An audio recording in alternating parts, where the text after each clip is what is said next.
প্রাচীনকালে আয়ুর্বেদ শাস্ত্রে যেসব গাছপালা ব্যবহার করা হতো তার মধ্যে এই সহদেবী গাছটি অন্যতম।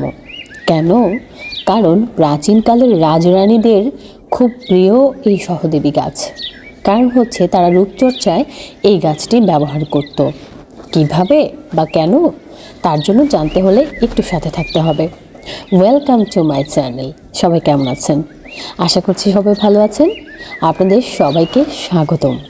প্রাচীনকালের রাজরানীরা তাদের কেশের পরিচর্যার জন্য এই সহদেবী গাছটি ব্যবহার করত। তাদের মাথায় যদি একটাও চুল পেকে যেত তারা দেখত, তারা দ্রুত এই সহদেবী গাছের নির্যাস তেলের সাথে মিশিয়ে ব্যবহার করত। আমরা কেন সেটা এখন ব্যবহার করছি না? আমরা যত প্রকৃতি থেকে অনেক দূরে চলে যাচ্ছি, আমাদের বিভিন্ন রকমের রোগ ব্যাধি কিন্তু আক্রমণ করে বসছে। আবার একটু খেয়াল করে দেখবেন, একটু গভীরভাবে যখন আপনি পর্যবেক্ষণ করবেন, দেখবেন আমাদেরকে আবার সেই প্রকৃতির কাছেই ফেরত আসতে হয়। যাই হোক, আয়ুর্বেদ শাস্ত্রে এই গাছের ব্যবহার কিন্তু বেশ পুরাতন।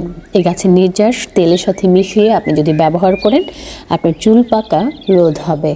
শরীরের বিভিন্ন অংশে হঠাৎ করে দেখবেন একটু টান লেগে যায়, হঠাৎ করে আমরা বসা থেকে যখন উঠতে যাই তখন আর হাঁটতে পারি না। এরকম সমস্যায় সহদেবী গাছের নির্যাস কিন্তু বেশ কার্যকরী।